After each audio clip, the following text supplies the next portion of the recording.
I have a specific goal in mind for this stream. I'm going to go over the results and try to use my brain, I know, and then make edits to my burn deck and sideboard based on those results and see how Modern is feeling right now. Let's just move into the actual results. Burn clearly isn't doing very well. So I'm going to start with the two RCs, the Ottawa RC and the Prague RC. What ended up doing really well? So you got your top 8. We have Orzhov Blink, Breach, Energy, Breach, Energy, Belcher, Amulet, Energy. And in the top 16, Mardu, Energy, Titan Shift specifically, uh, Eldrazi, Blink, Breach, Energy, Oculus. Really bad weekend for Oculus here. And you're seeing a trend here. Oh, we got a mono red aggro list at 10-4. Hold on. Let's check this out. Oh, it's Ruby Storm. This isn't mono red aggro. Fucking don't trick me like that. I don't want to have to know how far I'm going to have to scroll to see a real aggro deck, but that's okay. In the finals, so Simon Peach won with Boros Energy, and Orzhov Blink was in second. So what do we got on this list? Ajani, Guide of Souls, Pride, Flage, Spyro, 3 Ragavan, 2 Ranger Captain, not a bad pickup. On the Bombardment plan, Thraben Charm, just this deck that has always been good. They are running, I like Showdown of the Scalds. Lithomantic Barrage has to be dealing with something specific that I can't. I mean, like it kills Oculus, I guess. It kills. Does it kill Kappa Cannoneer? I think it does kill Kappa Cannoneer. Though not at instant speed. Stony Silence, Arms Chant. Yeah, that's a good list. Okay.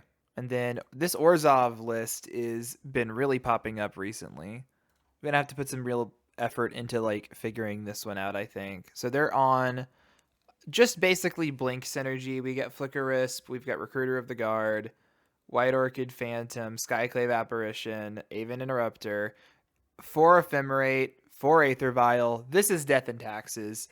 I'm amazed that Death and Taxes is able to be really good in this day and age, but they've gotten some really good pickups recently, like Bouncing White Orchid, or Emperor of Bones is a really good value engine. Recruiter of the Guard was actually a great print for them in Modern Horizons 3. I feel like it hasn't been really explored very much until now, I guess. And then they still get access to stuff like Wrath of the Skies out of the sideboard. Bans didn't really do anything to help this deck, so I think it's probably just a meta response. Really, truly very interesting. Okay, 4-color Breach. So this is the Teamer Breach with white, playing a 1 of Lavinia. Just, that works, I guess. No Force of Negation. Got Portable Hull. That's probably a good tech removal for all the energy running around. For Zasaga, otherwise, Savine's Wreck. 1 of Savine's Wreck, too. Just a little bit more. Okay, so this is a slightly more mid-range build, which tends to happen in these big meta games. Typically, in these big metas, when you are expecting a lot of certain decks, a classic strategy is to take a deck that's doing well and make it a little bit more mid-range so that it has more legs in the mirror. I think you see this a lot in like Legacy, where maybe like you're playing a tempo Delver strategy, and then the Delver strategy adapts a couple of more grindy cards so that it outgrinds Delver, and maybe makes it a little bit better into control. And it just kind of shifts the matchup spread around. I think that's kind of what you're seeing here with this 4-color Breach. This is very Gaddock wow. Okay, Burn should still have a really good matchup into this. Obviously, Portable Hull answers all of our hate except for instant speed. Graveyard Hate, it answers Eidolon and it answers Vortex. It's a good answer. Haywire Might is a tutorable Urza Saga thing that answers Vortex and Eidolon. So just keep that in mind. So, like, they can get around our hate, but the way this matchup tends to work in our favor is if we can Searing Blaze their Emery, if we can Searing Blaze their Tameo, it really helps.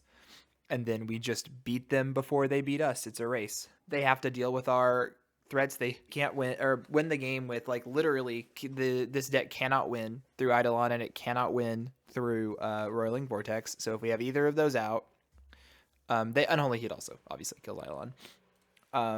So the best thing you can do is try to resolve 2. That makes it hard.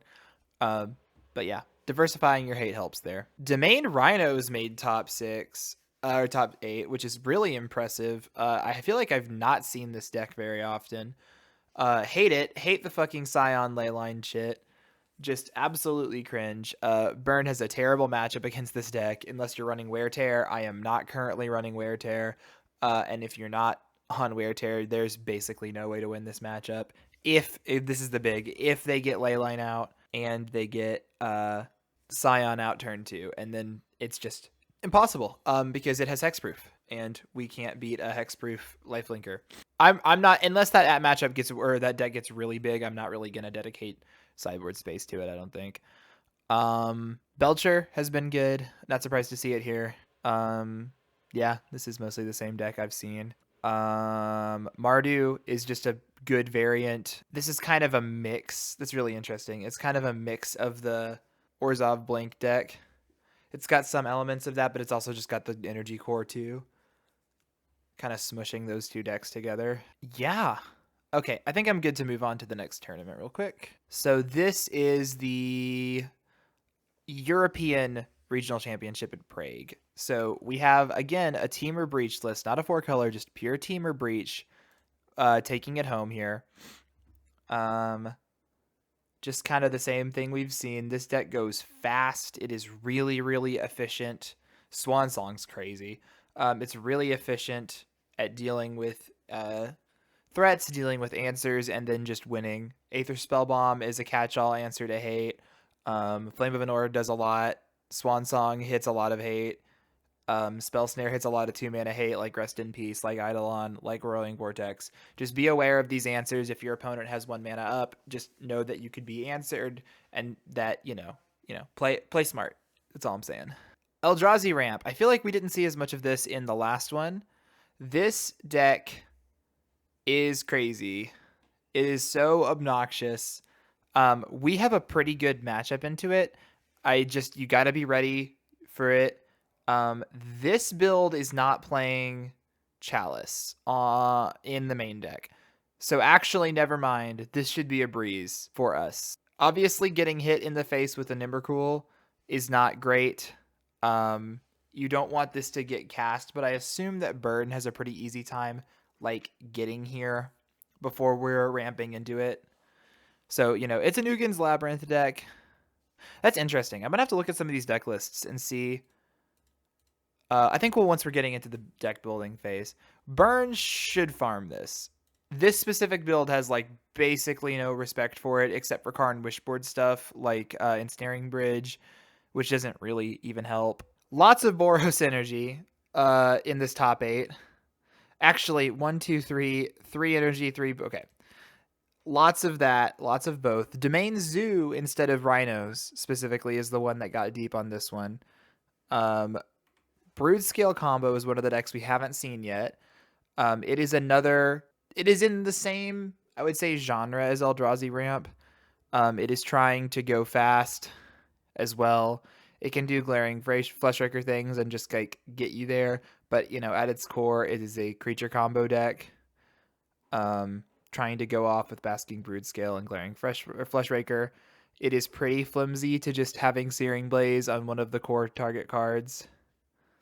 I actually haven't played against this deck very much. I only vaguely know how the combo works. But like I said, you can kill one of their creatures once and it gets a little hard to rebuild. And they are kind of a mopey creature combo deck. This is a pretty good burn matchup. I'm going to click on a couple of the other Eldrazi Ramp decks and see if they're playing Chalice. Nope. Cool. Okay, I really can't stress this enough. If this is the kind of Eldrazi deck that is popular right now, that is really good for burn. Because what made this matchup tricky for us is fast mana into Disruption, like Thought-Knot Seer, and a clock. A Disruption that is also a clock that we have trouble dealing with, right?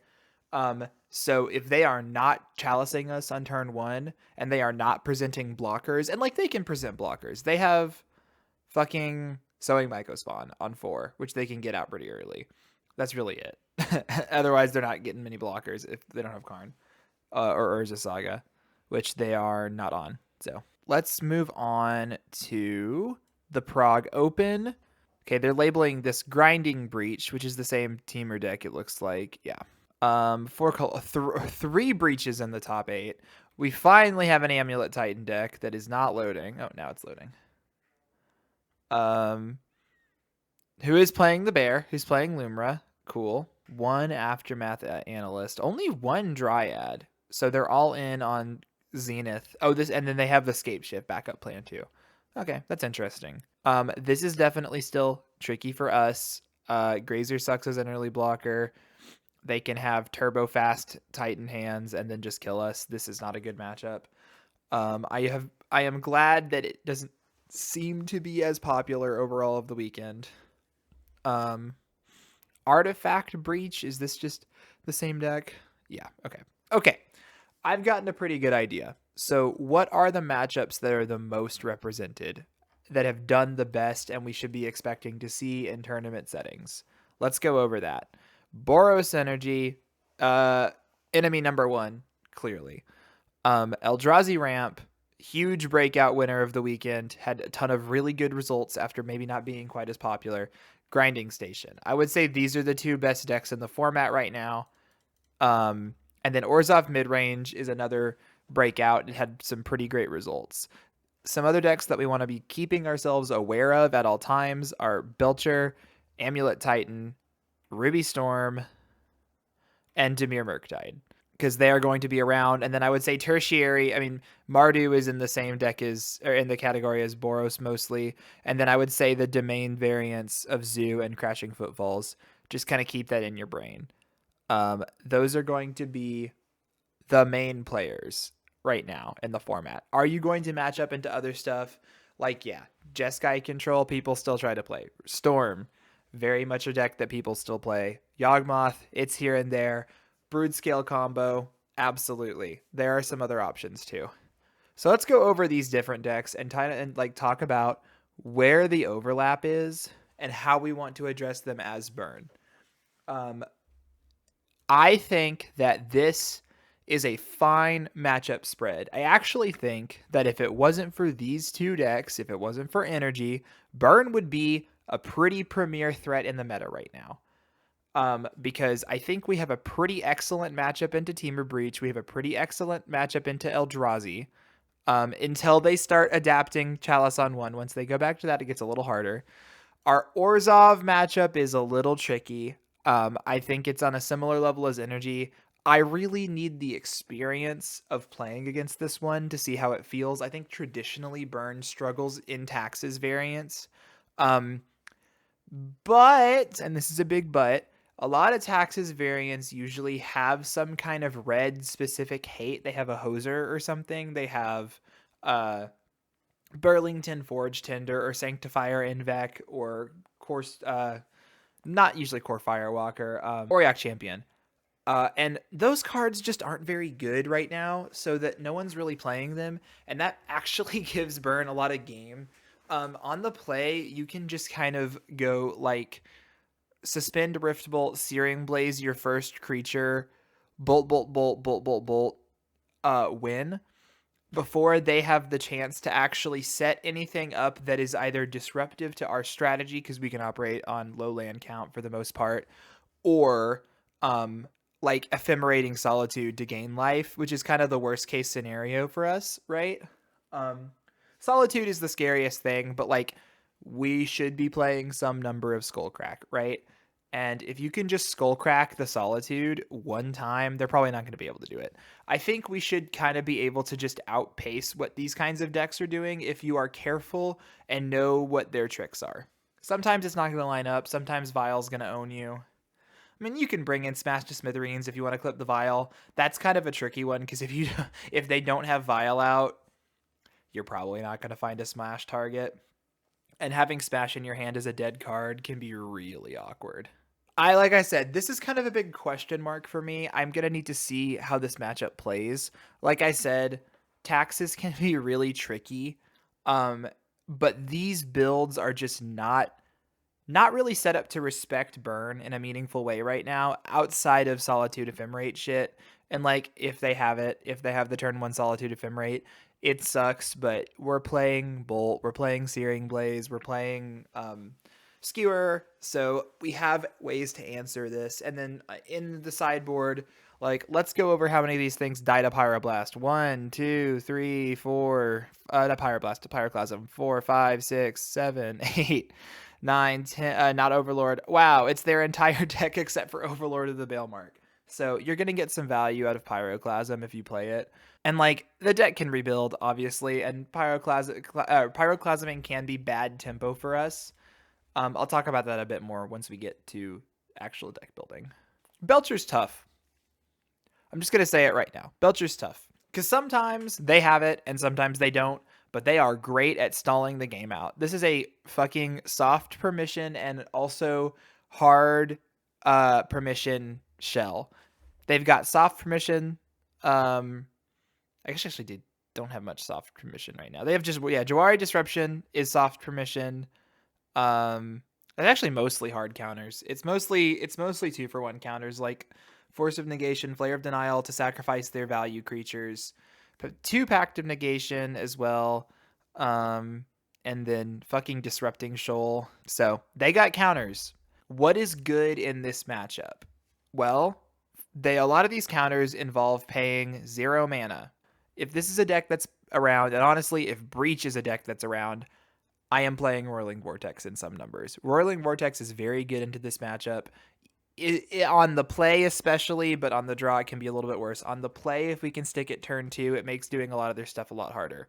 Lotus Bloom, that's a card that costs 0 mana. If they suspend a Lotus Bloom early and you stick a Vortex down and they don't counter it, like, that's bad. I don't know that I can advocate playing Exquisite Firecraft in this meta right now. We will get there when we get there. Obviously, Dimir Murktide is a deck that's around. Belcher's the deck that is around. Those are the 2 main decks that I think that we would be bringing in Firecraft for. Is that enough to justify some includement? I have to assume that we are trying to shore up our matchups for these creature decks a little bit more, and that's going to take up all of our slots that we might put this. Because honestly, is Belcher like a unlosable or like a matchup that we're losing a ton of? It's hard, but we can totally race them. Eidolon's really good. They don't always have like spells for their answers. They don't always have cards that can just get Eidolon really easily, and it makes it a lot more difficult for them to do it.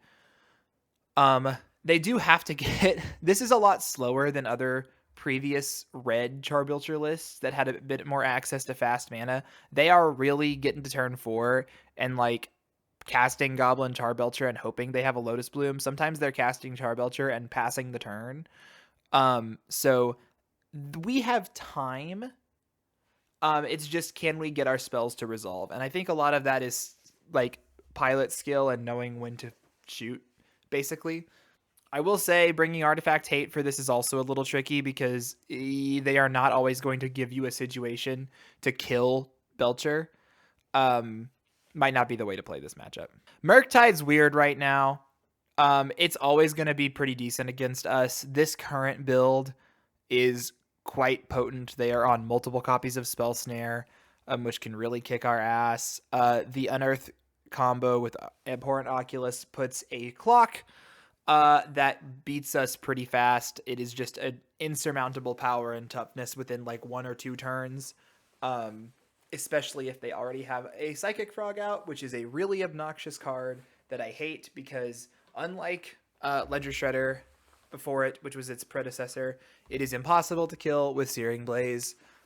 They will basically always dump their hand to make it huge. And there are situations in which maybe making a player dump their hand to save their Psychic Frog is good. Like if they are blocking with it as well, and so they have to really dump their hand and not just like 2 cards. You probably shouldn't be making your opponent bin 2 cards to save a Psychic Frog because they're just going to draw their cards back over the next couple of turns. And there are moments, like I said, it depends. Harbinger of the Seas is funny that they're playing this main deck. Just be aware. We're playing a lot less basics than we used to. Fetch a basic mountain in this matchup before you get owned. Don't get cut off of your casting your spells. The good news is if we have access to one, like, we can kill it. And honestly, honestly, like, I don't know. They probably board this out against us. Yeah, this is tricky. It's Murktide. It's Burn versus Tempo. It's a classic matchup in the meta. I think, unfortunately, we're going to have to keep our strategy against this deck a little bit on the lighter side as well, just because, again, we really need to be hitting some of our worst matchups right now.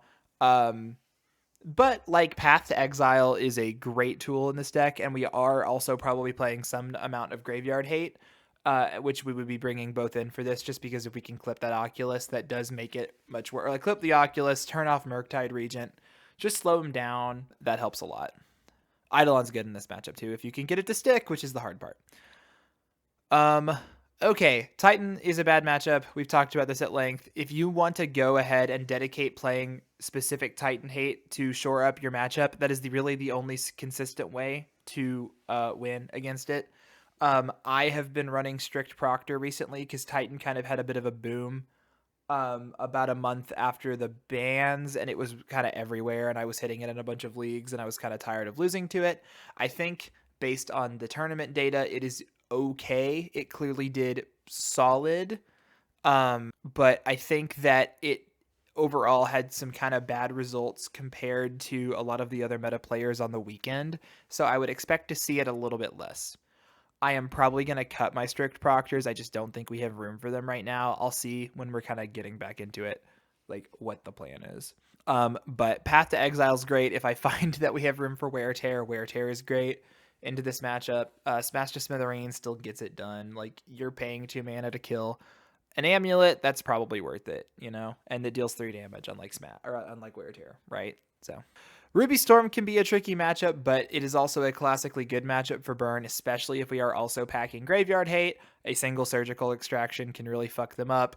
Soul Guide Lantern completely shuts their shit down through Past in Flames.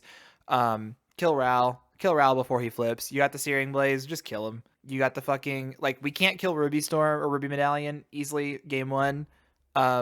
Nor do I think that we're bringing in Smash to Smithereens to kill it necessarily. But just kill Ral if you can get away with it. Keep your Searing Blazes in for that reason. And otherwise, stick Eidolon.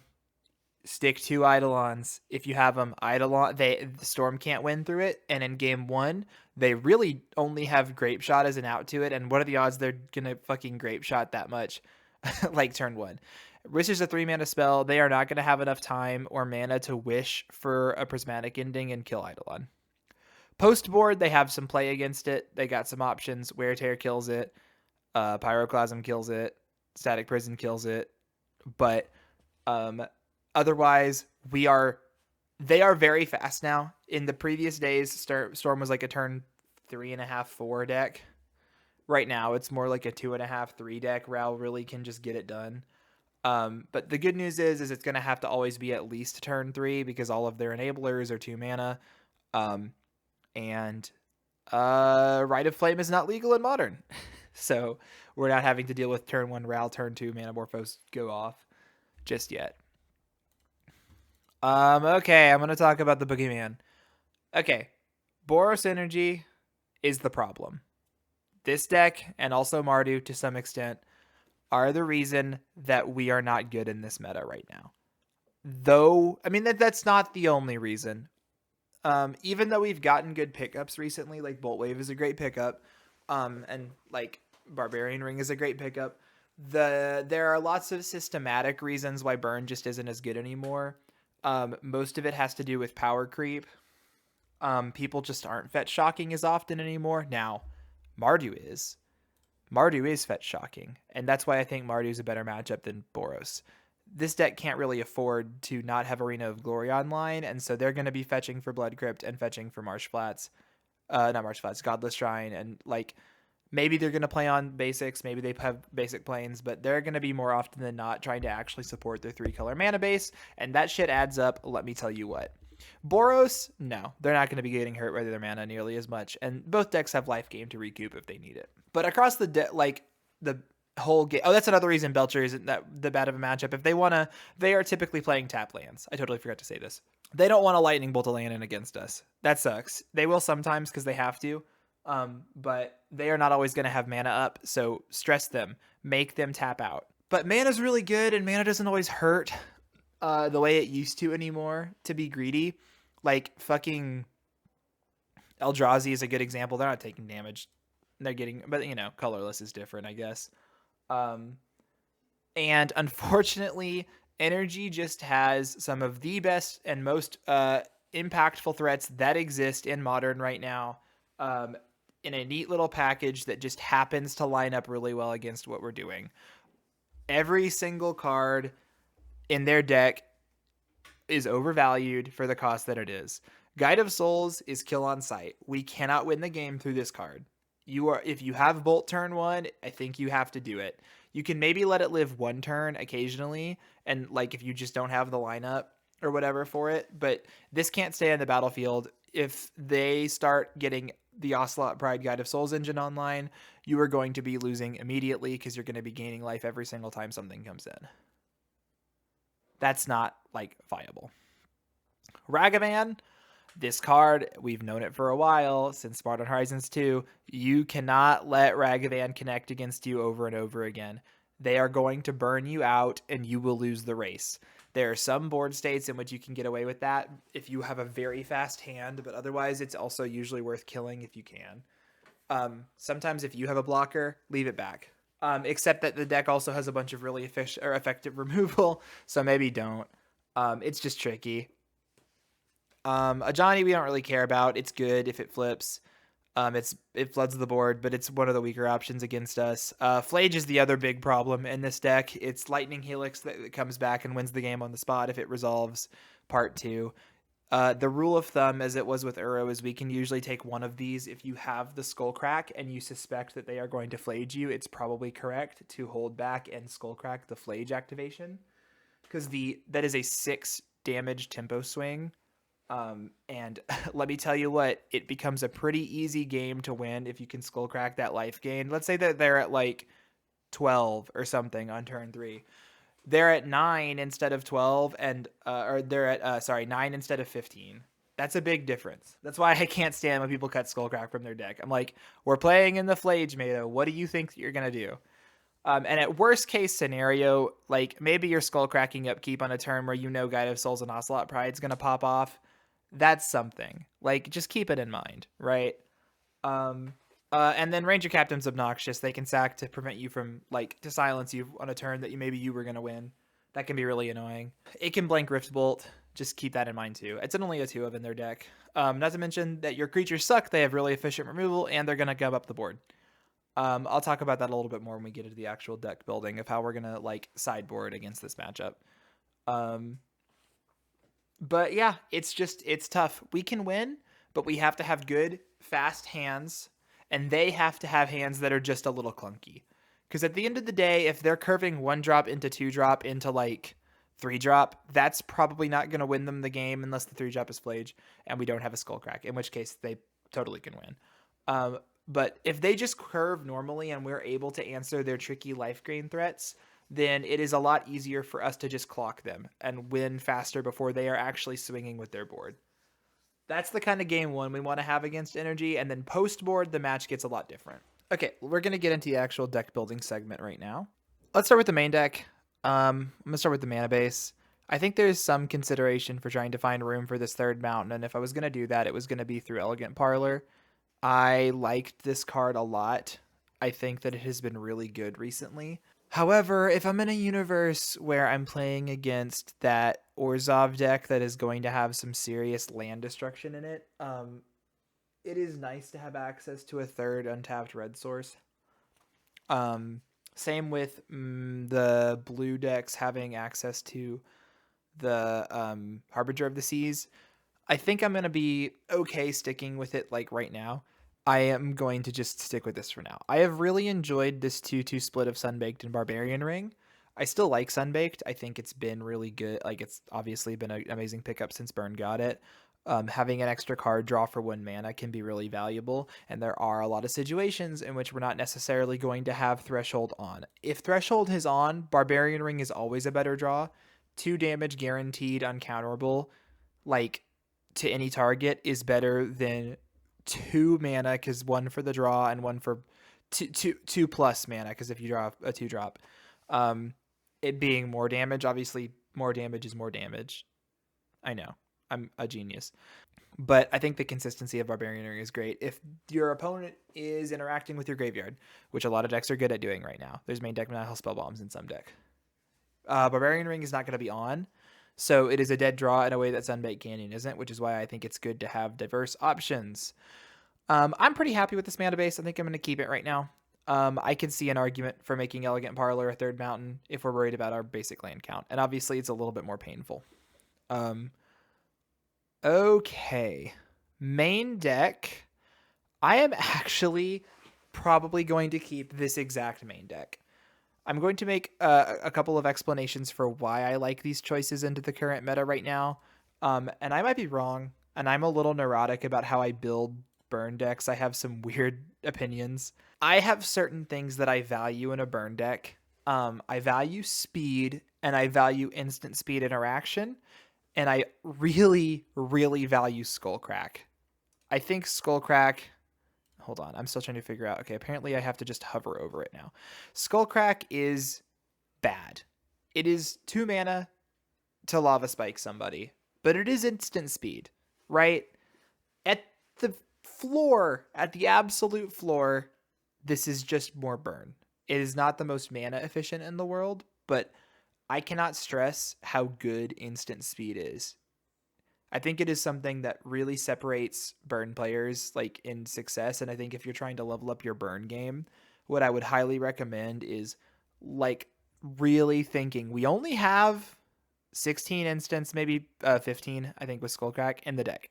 Lightning Bolt, Searing Blaze, which is conditional and is only at instant speed 3 damage if we have one of our 6 fetches, which is not very high. So that doesn't always happen.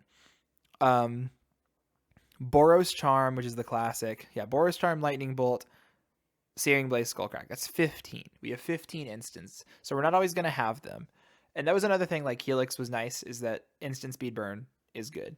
Having the ability to respond to an opponent tapping out, maybe just fetching a Surveil land, and then getting to dome them when they can't interact is great.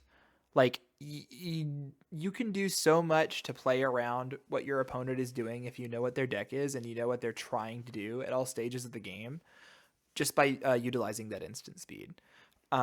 Searing Blaze in combat, you play a land for your turn. Searing Blaze is on for the entire turn.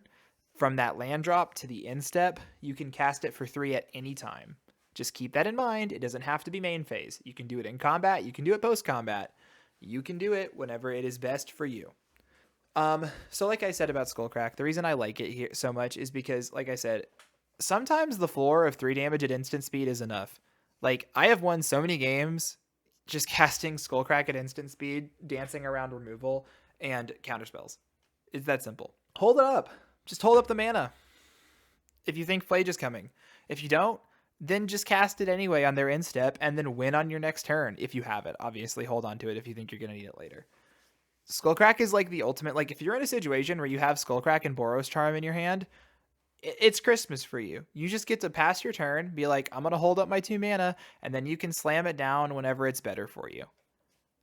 Helix did a good job at that situation too, but like also Helix is bad, unfortunately, despite me loving it. Like I really like this art. It's one of my favorite arts of all time. I'm sad that I don't get to play it.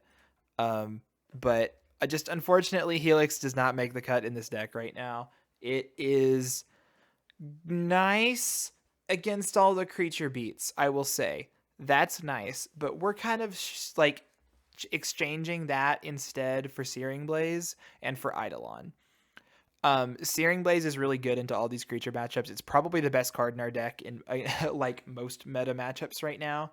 And then with the exception of Eidolon, who, again, if Breach wasn't a top 3 deck, I would probably only be on 2. I might even cut it from the deck entirely. Eidolon is the most swingy card in our deck. It is sometimes really, really bad, and other times it is winning you the game by itself. But Breach just has such a hard time with it that I think playing 3 or 4 is correct. I think I could totally see a justification for playing 4 of these right now. I would probably cut a Skullcrack and go 2 Skullcrack, 4 Eidolon. Um, I'm gonna stick with 3 for this first league just to see how it feels, because like I said, there's plenty of matchups where it sucks ass and I don't necessarily want to see it. It's just that in Breach, I really want 4 of them. I think by playing Roiling Vortex in the sideboard, you really shore that matchup up like a little bit. So, all right. Okay, this is Chris, and post when I'm editing. I realized that I didn't talk about my maybe controversial decision to only have 3 Goblin Guides, something that I absolutely should have brought up on the stream. So when Boltwave came out, we had to make some tough decisions because suddenly we had 4 copies of an auto-include card that had to go into our deck, and we didn't have a lot of room.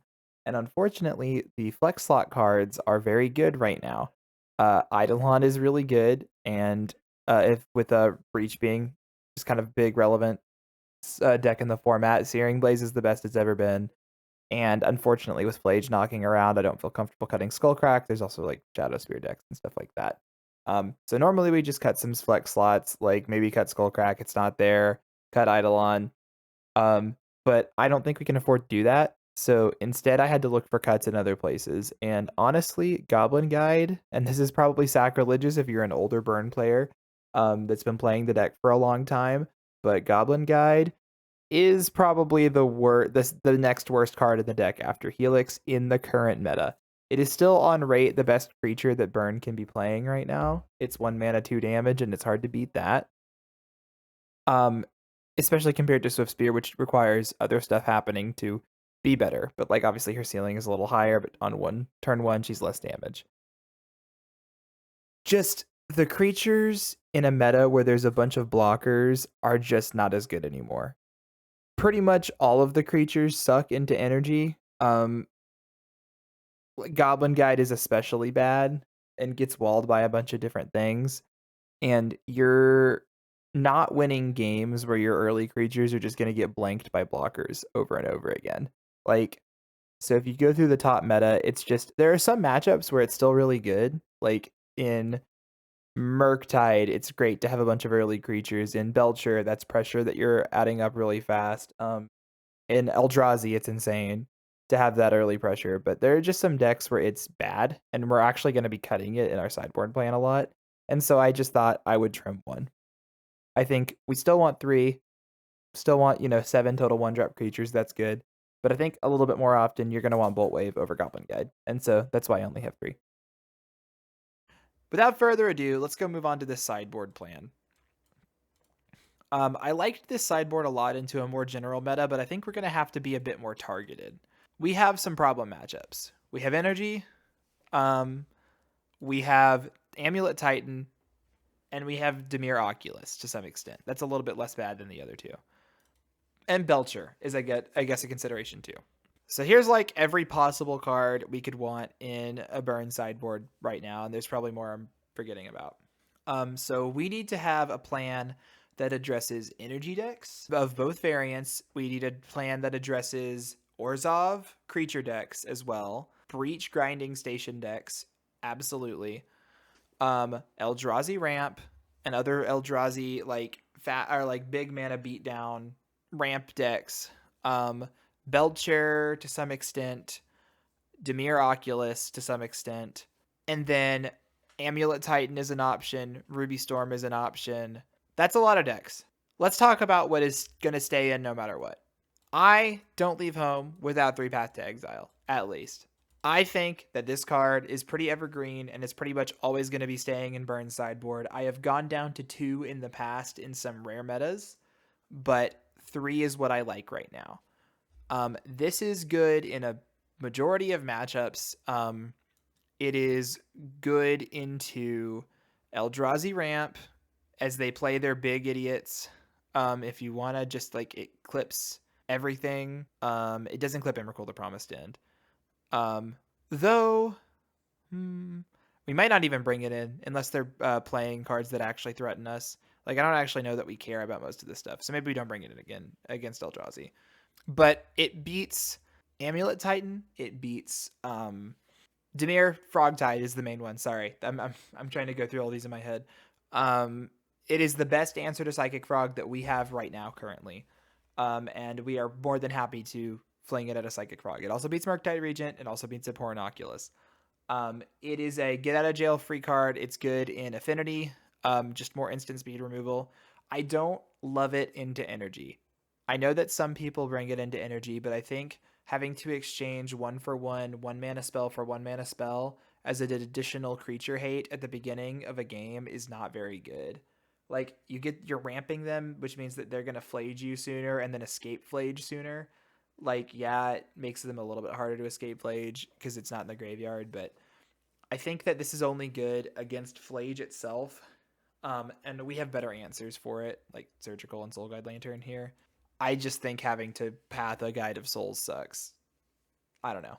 Could be wrong about that. That's something I'll be keeping an eye on. It's just a very efficient card that can deal with a lot of weird threats that crop up in the modern meta. It's good against Yogg. Just a good answer to have in the toolbox. I'm probably gonna always have that 1 to 2. I'm gonna bounce around a little bit. We're not playing Palm. That was a joke. It's not good right now.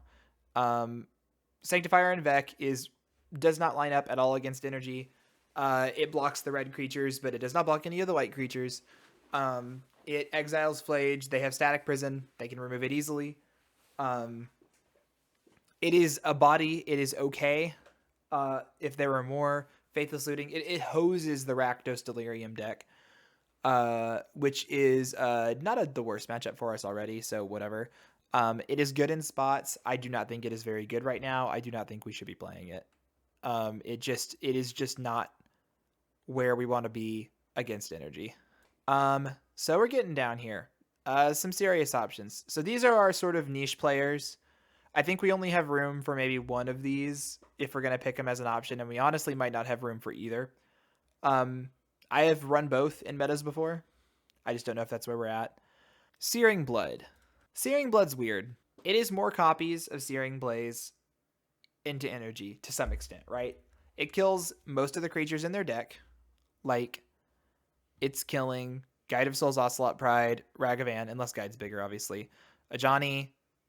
It doesn't kill Ranger Captain. It kills Spyro, kills tokens, kills Ocelot Pride tokens. Great. It kills everything and it gets value out of it. However, clunking up Burn with a bunch of 2-drops can be sort of tricky. And honestly, we don't have that much mana. And it's hard for us to go Searing Blaze, Searing Blaze, Searing Blaze, Searing Blaze every turn. Like, if we have 3 mana and we're doing like Bolt Searing Blaze every turn, that's a good game. Sometimes we don't have 3 mana. And just going Searing Blaze multiple turns in a row, that doesn't win us games all the time. Especially if we also have to maybe try to hold up Skullcrack for a Flage, potentially. That's not always going to win games. It is good. I'm not going to sit here and say it's not good. And it's probably worth considering to some extent. I'm talking myself as we speak right now into doing this. Into playing 1 extra Searing Blood as a 5th effect, and then 2 Pyroclasm. But I'll be thinking a little bit more about what my energy package is as we go on here. This is all constructive. I'm doing this in real time. Pyroclasm is a necessary evil. I am praying for the day when I get to cut this from my deck. I hate playing it in Burn. It is not a burn card. It does not deal damage to face. We typically do not play cards like this. Having to play it is a necessary concession because there are no better options. I am not paying 3 mana for a card like Flame Break. I can't remember if that's the one that's 3 red and does 3 damage to everything and also 3 damage to face. We just can't afford to wait that long. We need to be able to cast this either on turn 2 to clear up a gummed up board, or on turns 3 or 4 when we can also follow up with additional burn. It is just not going to be enough to deal 3 to everything and to face. That's a little slow. I have considered running cards like Brotherhood's End as well. Not really my speed, TBH. This can save you in a board state in a lot of tricky situations against Energy. It is, I think, a little bit better on the play, or on the draw, rather, as a means to hose an aggressive start and kind of let you get a second wind and sort of rebuild your board position after that and just kind of let them recoup. It is not a perfect answer. There are going to be games where it's kind of bad, but honestly, if it's killing Guide of Souls and 1 other creature, that's probably enough. Sometimes it's better to wait and let them play into it. It just really depends. I have been okay with it right now. Like I said, I think it's a necessary evil. I'm probably going to be playing 2 in my sideboard. until energy goes away, until we are happy, which I think is going to take Guide of Souls getting banned in March, which it should have gotten banned already. Should have been banned. Should have been banned a long time ago. Not a long time ago. It should have gotten banned in the last ban announcement. I think Amped Raptor was a stupid thing to take. Doesn't address the problem at all. Clearly, we just saw the results. Okay, Smash to Smithereens versus Wear Tear at 4 slots. We'll see if I want to keep all 4. I think there is a real argument for going down to just these ones right now. There are some relevant artifacts to hit in the meta. Grinding Station. There's lots of hits for Smash specifically into the Breach matchup. It's probably worth bringing 1 or 2 of these into, though it's not the most effective or potent hate right now. I think that it is the way that we kill Chalice of the Void, which is really important, especially now that we have more 1-drops than we ever have before. It is a good way to kill Amulet of Vigor, obviously. Shadow Spear is a card that crops up occasionally and is still devastating to us. Affinity is still a deck that exists and still around. There are plenty of problematic artifacts in the meta right now. I just think that there are slightly less than when I made this deck originally. And this was also meant to hedge against Titan. And like I said, I think we're conceding that Titan is going to be hard, and we're just going to hope to not run into it as often here. Obviously, that those domain results make me think that maybe it's better that we play 2 Wear Tear again. I just don't know if that we're going to have room. So I'm going to put this in the maybe pile over here. I may honestly just do this. Just go full off of Wear Tear, say that we need the damage. Gotta go fast. We're not dealing with many problematic enchantments right now. We'll see how it goes. As far as our graveyard hate goes, I think that unfortunately, especially if you are playing in Magic the Gathering online leagues, people are really into Faithless Looting. That card is still all over the place, and there's going to be a lot of relevant graveyard decks in the format right now. Now, I'm sure you noticed when we were going over our deck dumps that it wasn't particularly popular in the tournaments. It was like, I'm sure there were plenty if you go deep, right? But we were seeing a lot of energy. We were seeing a lot of ramp. We were seeing a lot of Grinding Station, which is one of the relevant hits. Belcher, Eldrazi ramp, Breach, Crashing Footfalls Domain, Orzhov. Not a lot of Faithless Looting decks. So what's up with that, right? That doesn't mean that they're not still out there. Like, Goryo's is still a deck that exists. People are still trying to make Phoenix work. There are plenty of Grixis Murktide builds. There are the Rakdos Delirium deck people are still playing. It's around. Like, people are still playing with their new toy. And honestly, this is a pretty good little package for Flage. Soulguide Lantern can clip a Flage when it comes down. It is also harder graveyard hate against stuff like Oculus, Eldrazi Oculus. I really like it for that reason. Surgical is probably our best answer for that specific thing. And honestly, now that I'm looking at it, if we're mainly trying to hit Breach and Flage, I think we can probably trim and just go down to 3.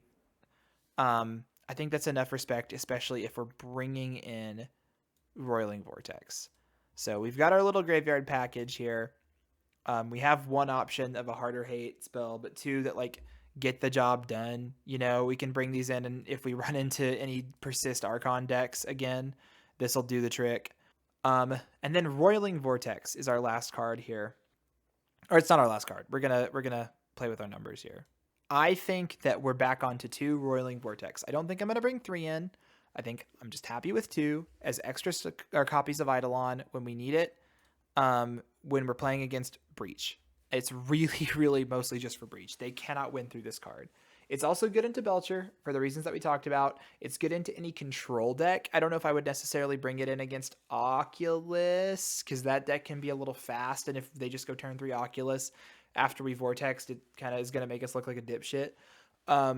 So maybe that's not the best option for us. But if you see Jeskai control, if you see any other kind of dedicated control deck, I also don't like it into energy. It's just too slow, and the damage matters. So this is mostly for Breach, but I think we're back on it. Not main deck though. Don't catch me with that. And with that, that is 11, 12, 13. We have room for 2 cards. So which of these 2 cards are we bringing in? I think I have talked myself into Searing Blood, as our third copy of Pyroclasm, and we have one more option. So your one option could be a lot of things. You could play the fourth Eidolon if you wanted to. I wouldn't recommend it. I am leaning towards, instead of another piece of graveyard interaction, because I think we've got that mostly covered, I am leaning towards either the one Wear Tear as a just in case, one copy of Strict Proctor, or one copy of Exquisite Firecraft. Deepalm is a fine last slot here, just kind of a one of, just to like have the nut draw. I just don't think that a third copy of Vortex is where we want to be. I don't necessarily think, like, the second Soul Guide Lantern's fine, but it's not really helping us as much against energy. I think I'm going with Firecraft. I think I like having this as an option against Oculus and an option against Belcher. I think that is where we're at right now. All right, I have one final thought. Strict Proctor lines up pretty good into what we're doing right now in the format. Obviously, it's a great bullet for Amulet Titan. That's the main reason why we run it. But that Orzhov Blink deck is full of enter the battlefield effects. And the only one that is a little tricky with Proctor is that it lets them evoke a Solitude and keep it around for free. If they want a 2-for-1 pitch a white card, they can get a 3-2 lifelink body without paying mana. Now, we're bringing in Vortex, so if we have that down, that's not necessarily free, and we're going to have a lot of creature hate in the deck already for that, so I think we can deal with a 3-2 lifelinker in some situations if it's shutting off literally the rest of their deck. They have Fatal Push. It's not a perfect answer, but it is something. Also, notably, and I didn't realize this, the Grinding Station combo involves artifacts entering the battlefield. And if they are not able to pay the tax, which I can promise you they usually aren't going to be able to generate enough artifact mana to pay the Proctor tax every time they're looping Grinding Station, they can't actually mill themselves out and win. So the fact that it works as a sort of option into these decks where we would maybe normally be bringing in Vortex, I am actually going to go ahead and up my count to 2. I'm going to cut Firecraft, and I'm going to cut 1 Vortex so that we still have 1, because I still think the card's pretty good in a couple of matchups. I'm going to do it like this instead. I think that this is going to be a little bit better moving forward. And that about does it. Thank you guys so much for watching this, and let me know in the comments if you want videos similar to this. I'm probably going to start uploading some Magic Online leagues. I tried editing a stream VOD, but I think I had some audio issues, so I'm probably just not going to include that in this video right now. I do stream occasionally, but I might switch over to YouTube and just edited VODs, because I think that gives me some more flexibility and makes for better content, honestly. Anyway, thanks for watching.